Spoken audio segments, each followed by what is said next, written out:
नमस्कार डॉक्टर साहब। नमस्कार डॉक्टर साहब, आप हमें बताइए ये हेपेटाइटिस सी बीमारी क्या है और ये किसी मनुष्य को कैसे होती है, किस वजह से होती है हेपेटाइटिस सी? हेपेटाइटिस सी एक बहुत ही खतरनाक वायरस है जो मुख्यतः लीवर को डैमेज करता है। हमारे शरीर में जो लीवर होता है उसको डैमेज करता है और ये मुख्यतः 3-4 कारणों से फैलता है। ब्लड ट्रांसफ्यूजन से हेपेटाइटिस सी आ सकता है अगर ब्लड टेस्टेड नहीं हो हेपेटाइटिस सी के लिए। साथ में ऐसा हो सकता है कि अगर आपके पार्टनर को हेपेटाइटिस सी है तो मेल से फीमेल में या फीमेल से मेल में जा सकता है। आईवी ड्रग एब्यूजर्स होते हैं जो कि आईवी ड्रग यूज करते हैं और सेम नीडल्स शेयर करते हैं। अगर उनमें से एक को हेपेटाइटिस सी है तो दूसरे व्यक्ति को हेपेटाइटिस सी होने के अवसर हो सकते हैं। साथ में अगर कोई व्यक्ति संपर्क में आता है, ब्लड कांटेक्ट में आता है, हेपेटाइटिस बी पॉजिटिव व्यक्ति के ब्लड के किसी भी तरीके से संपर्क में आता है, किसी भी माध्यम से संपर्क में आता है तो उसको भी हेपेटाइटिस सी हो सकता है। तो हेपेटाइटिस सी मुख्यतः ब्लड से या सेक्स से 2 माध्यम से फैलता है।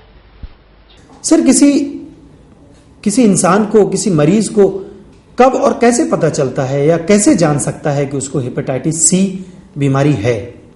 जी हाँ, ऐसा होता है कि दुर्भाग्यवश होता ऐसा है कि अगर आपको हेपेटाइटिस सी भी है तो इनिशियल अवस्था में, शुरुआती स्थिति में आप किसी भी तरह से बाहर से आपके ऐसे लक्षण नहीं होते जिससे ये पता चले कि आपको हेपेटाइटिस सी है या नहीं है।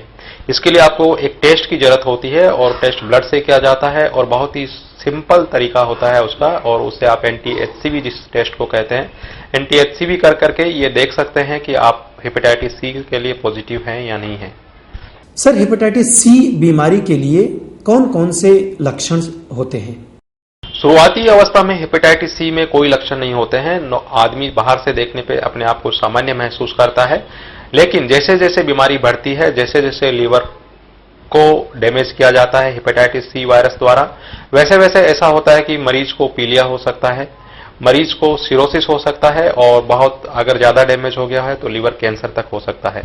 एक बार लीवर सिरोसिस होने के बाद पेट में पानी आ सकता है, खून की उल्टी हो सकती है, मरीज को बेहोशी हो सकती है, पेशाब कम हो सकता है, पैरों में सूजन आ सकती है और किडनी पे इफेक्ट पड़ सकता है और उसके बाद लीवर कैंसर भी हो सकता है।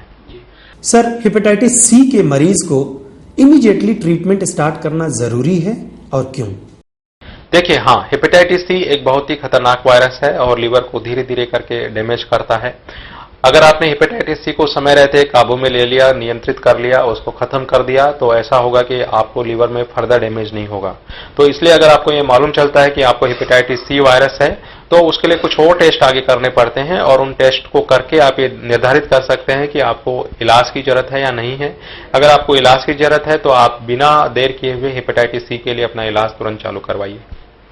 सर, हमें बताइए हेपेटाइटिस सी के लिए कौन कौन सी दवाइयां अवेलेबल हैं? हेपेटाइटिस सी वायरस के लिए बहुत ही कारगर दवाएं उपलब्ध हैं। उसके लिए मुख्यतः इंजेक्शन दिए जाते हैं जिनको इंटरफेरोन बोलते हैं। इंटरफेरोन 2 तरह के होते हैं। एक सामान्य इंटरफेरोन होता है जिसको लगभग डेली लगाया जाता है या एक दिन छोड़ के एक दिन लगा सकते हैं।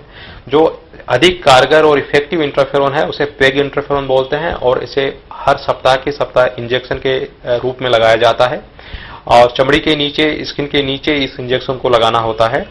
इंजेक्शन जो है 24 हफ्ते से लेकर के 48 हफ्ते तक, यानी कि आपको 24 इंजेक्शन लगेंगे या 48 इंजेक्शन लगेंगे, सामान्यतः ये ड्यूरेशन ऑफ थेरेपी होता है।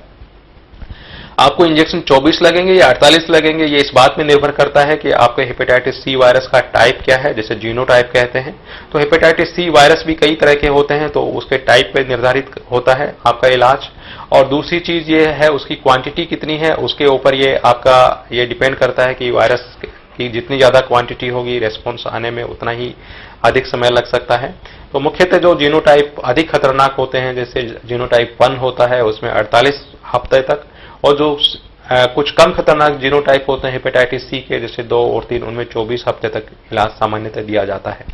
पर और भी बहुत सारी चीजें हैं और भी बहुत सारे फैक्टर्स हैं, परिस्थितियां हैं जो आपका चिकित्सक निर्धारित करता है कि उसके हिसाब से आपको ट्रीटमेंट कम या ज्यादा लेना पड़ सकता है। उन दवाइयों का कितना कॉस्ट होता है? देखिए, ये इंजेक्शन जो है पहले कुछ अधिक महंगे थे, लगभग 15,000 रुपए का एक इंजेक्शन कॉस्ट करता था। लेकिन फॉर्चुनेटली अब कुछ मार्केट में कुछ कंपनियां हैं जिन्होंने इंजेक्शन की प्राइस को कम करके और मुझे लगता है कि एक अच्छा काम किया है। बट अभी भी ये इंजेक्शन जो है लगभग 6,000 रुपए से लेकर के और 10,000 12,000 तक के कॉस्ट करते हैं। सर, अगर कोई मरीज हेपेटाइटिस सी पॉजिटिव है और वो मेडिसिन नहीं लेता है या ट्रीटमेंट नहीं कराता है, तो उसको कौन कौन सी परेशानियों का सामना करना पड़ सकता है या कौन कौन सी दिक्कतें आ सकती हैं ट्रीटमेंट ना कराने की वजह से? देखिए, अगर हेपेटाइटिस सी वायरस है और उसके इलाज की जरूरत है और हेपेटाइटिस सी का इलाज नहीं लिया जाता है तो बहुत ही दुखद स्थिति बन सकती है। लीवर बहुत सारी स्थितियों से गुजरते हुए, फैटी लीवर उन सब से गुजरते हुए अल्टीमेटली सिरोसिस में कन्वर्ट हो सकता है। सिरोसिस का मतलब है कि लीवर काम करना बंद कर देता है, उसमें जो है फाइबर बन जाते हैं लीवर की सेल्स के और लीवर में डैमेज हो जाता है। सिरोसिस जब एडवांस स्टेज में होता है तो जैसा कि मैंने पहले बताया है कि बहुत सारे कॉम्प्लिकेशन सिरोसिस की वजह से हो सकते हैं। पेट में पानी भर सकता है, खून की उल्टी आ सकती है, बेहोशी हो सकती है, पेशाब कम हो सकता है और शरीर पूरा पीला पड़ सकता है। ये सब चीजें लीवर सिरोसिस की वजह से होते हैं। उसके बाद में और भी बहुत सारे कॉम्प्लिकेशंस हैं सिरोसिस के। लीवर कैंसर हो सकता है और एक बार लीवर कैंसर होने के बाद मरीज की आयु जो है बहुत ही कम रह जाती है कुछ महीनों के लिए। सर, अगर किसी मरीज को हेपेटाइटिस सी है और वो ट्रीटमेंट चालू करता है तो इस बात की कितनी परसेंट श्योरिटी होती है या गारंटी होती है कि वो दवाइयां लेने के बाद या ट्रीटमेंट कंप्लीट करने के बाद वो 100% ठीक हो जाएगा?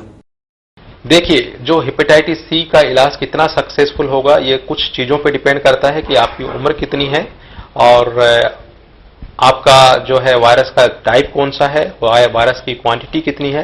बट मुख्यतः मैं आपको बताऊं तो हेपेटाइटिस बी की जो सक्सेस रेट है, लगभग हेपेटाइटिस सी के इलाज की जो सक्सेस रेट है वो 60% के आसपास है। कुछ केसेस में ये 80 to 90% तक हो सकती है, तो कुछ केसेस में 40% तक हो सकती है। तो एवरेज 60 to 70% जो केसेस हैं वो हेपेटाइटिस सी वायरस खत्म कर सकते हैं। सर, अगर किसी मरीज का इलाज चल रहा है हेपेटाइटिस सी का, तो उस मरीज को कैसे पता चलेगा कि उसका ट्रीटमेंट सही चल रहा है कि नहीं चल रहा है और उसके शरीर से वायरस खत्म हो रहे हैं कि नहीं हो रहे हैं?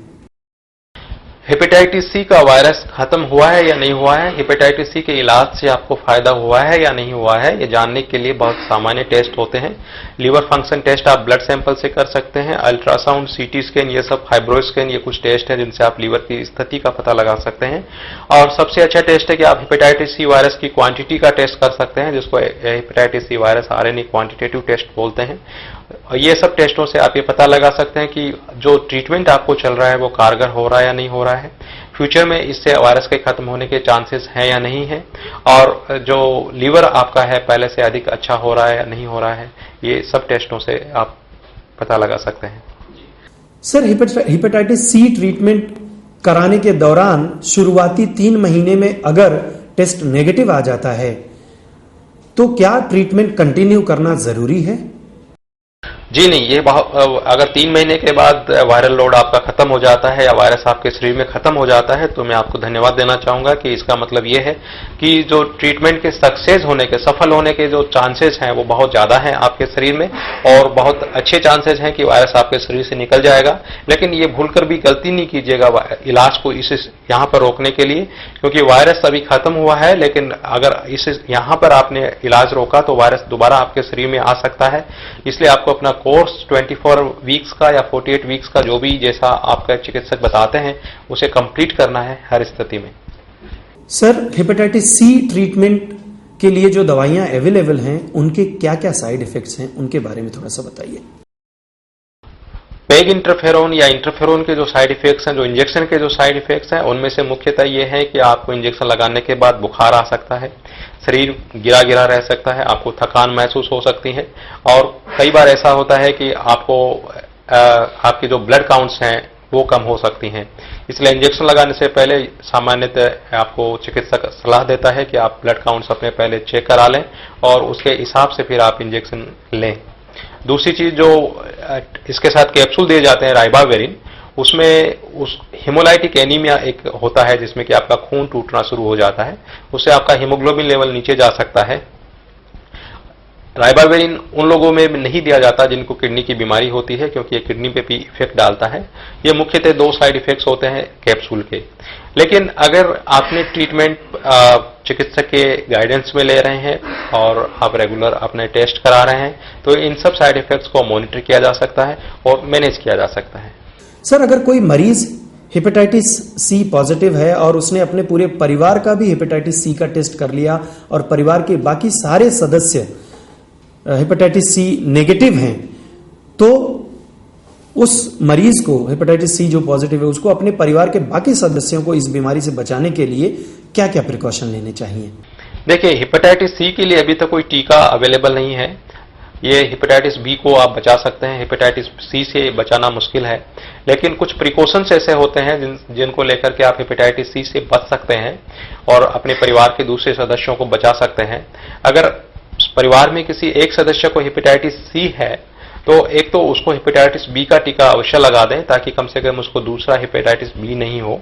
दूसरी चीज ये है कि जैसे अगर एक सेक्सुअल पार्टनर को हेपेटाइटिस सी है, तो दूसरे पार्टनर में हेपेटाइटिस सी जाने के कुछ चांसेस होते हैं, तो उसको बचने के लिए कॉन्डम का यूज किया जा सकता है या बैरियर मेथड सेक्स के लिए यूज कर सकते हैं। दूसरी चीज ये होता है कि हेपेटाइटिस सी पॉजिटिव व्यक्ति के ब्लड के संपर्क में आने से, रक्त के संपर्क में आने से बचें और किसी भी तरीके से ऐसी चीजें जो कि उनके ब्लड के संपर्क में आई है, जैसे कि रेजर है या कोई निडल है, उसको इस्तेमाल ना करें। सर, अगर किसी पुरुष मरीज को हेपेटाइटिस सी का जो मरीज है उसकी पत्नी को अगर हेपेटाइटिस सी नहीं है, तो क्या वो अपना बच्चा प्लान कर सकते हैं? जी हाँ, बिल्कुल प्लान कर सकते हैं। हेपेटाइटिस सी अगर किसी एक पार्टनर को है, चाहे मेल को है या फीमेल को है, तो निश्चित रूप से संतान के लिए प्लान कर सकते हैं। और हेपेटाइटिस सी जो है पार्टनर में जाने के चांसेस बहुत कम होते हैं, 5% होते हैं। और दूसरी चीज ये होते हैं कि बच्चे में ट्रांसमिशन के चांसेस भी बहुत कम होते हैं अगर प्रॉपर प्रिकॉशंस लिए जाएं तो। सर, हेपेटाइटिस सी के मरीज को ट्रीटमेंट के दौरान खाने पीने में किन चीजों का ध्यान रखना चाहिए, थोड़ा सा उसके बारे में बताइए। देखिए, हेपेटाइटिस सी के इलाज के दौरान जो मरीज को अपना खाना संतुलित रखना चाहिए। आहार संतुलित लें, बहुत ज्यादा वसा का सेवन नहीं करें, प्रोटीन अधिक लें। और कई बार जो है सिरोसिस होने के बाद नमक कम खाने को बताया जाता है। वो सिरोसिस की स्थिति में जब पानी वगैरह आ जाता है पेट में, तब नमक कम लेना होता है। मेनली आप प्रोटीन पे ध्यान दें। और जो बहुत सारे अंधविश्वास है खाने से लेकर के हेपेटाइटिस सी के लिए या किसी भी पीलिए के लिए, कि ये चीजें नहीं खानी चाहिए, कि पीली चीजें नहीं खाइए या ये हल्का उबला हुआ खाना चाहिए, ऐसा सही नहीं है। आप संतुलित आहार लें, पौष्टिक आहार लें, अच्छा आहार लें, बहुत ज्यादा वसा नहीं लें और बाहर की अनहाइजीनिक चीजें नहीं खाएं। इतना आपके लिए पर्याप्त है। सर, जैसा कि आपने बताया, लीवर कई कारणों से खराब होता है, कई कारणों से उसमें परेशानियां और दिक्कतें आती हैं, जिसमें से आपने एक बताया कि एक्सेसिव अगर ड्रग्स यूज करते हैं उसकी वजह से भी होता है। सर, अगर बताइए, अगर किसी पेशेंट को हेपेटाइटिस सी की वजह से उसका लीवर डैमेज हुआ है, अल्कोहल की वजह से नहीं हुआ है, तो क्या वो अल्कोहल पी सकता है या अल्कोहल ले सकता है? देखिए, अगर हेपेटाइटिस सी की वजह से लीवर खराब हुआ है, तो अगर साथ में अल्कोहल भी लेते हैं, तो अल्कोहल और हेपेटाइटिस सी दोनों ही आपके लीवर के दुश्मन हैं। और अगर दोनों दुश्मन आपने पाल लिए, तो आपका लीवर बहुत जल्दी खत्म हो जाएगा। इसलिए अगर आपको हेपेटाइटिस सी है, तो सलाह मेरी ये रहेगी कि आप अल्कोहल का सेवन बिल्कुल बंद कर दें, क्योंकि हेपेटाइटिस सी और अल्कोहल एक बहुत ही खतरनाक कॉम्बिनेशन है और ये आपके लीवर को बहुत जल्दी खत्म कर सकते हैं। सर, अगर हेपेटाइटिस सी भी है और किडनी में भी प्रॉब्लम है, तो चीजें बढ़ सकती हैं, आपका मुश्किलें बढ़ सकती हैं। हेपेटाइटिस सी और की वजह से जो लीवर में डैमेज होता है, वो भी किडनी को इफेक्ट कर सकता है और कई बार किडनी में कुछ इस तरह की प्रॉब्लम्स होती हैं जो कि हेपेटाइटिस सी वायरस की वजह से डायरेक्टली हो सकती हैं। तो ये कॉम्प्लेक्स दोनों में इंटरेक्शन है हेपेटाइटिस बी और सी में। अगर हेपेटाइटिस सी और किडनी में अगर हेपेटाइटिस सी की वजह से किडनी पे डैमेज होता है, तो आपको खाने में और अधिक प्रिकॉशंस रखने पड़ते हैं किडनी की वजह से भी। और दूसरी चीज ये है कि आपकी किडनी को भी प्रोटेक्ट करना होता है। और अगर आपको ट्रांसप्लांटेशन की जरूरत पड़ती है लीवर की, तो हो सकता है कि आपको साथ में किडनी भी ट्रांसप्लांट करानी पड़े। डॉक्टर साहब, थोड़ा सा लीवर ट्रांसप्लांटेशन के बारे में बताइए कि लीवर ट्रांसप्लांटेशन है क्या और किन किन स्थितियों में लीवर ट्रांसप्लांट कराने की जरूरत पड़ती है, और हमारे भारत में कौन कौन से अस्पतालों में लीवर ट्रांसप्लांट की सुविधाएं अवेलेबल हैं और लीवर ट्रांसप्लांट के लिए तकरीबन कितना खर्चा आता है सर? लीवर ट्रांसप्लांटेशन की कॉस्ट भारत के विभिन्न सेंटर्स पे लगभग 20 लाख रुपया है, जो कि काफी अधिक है भारत में गरीबी की स्थिति को देखते हुए। फिर भी अच्छी बात यह है कि विश्व के दूसरे अन्य सेंटर से ये लागत काफी कम है। और जो ट्रांसप्लांटेशन होता यह है कि ट्रांसप्लांटेशन में आपका पुराना लीवर जो है, मरीज का पुराना लीवर निकाल लिया जाता है, क्योंकि वो बीमारी से ग्रसित लीवर है और खराब लीवर है, और उसको एक नया स्वस्थ लीवर दिया जाता है। ये लीवर एक स्वस्थ व्यक्ति से लिया जाता है, जो कि परिवार का ही सदस्य होना चाहिए, और ये लीवर का आधा हिस्सा निकाला जाता है, क्योंकि मनुष्य में एक ही लीवर होता है, इसलिए आप पूरा नहीं निकाल सकते।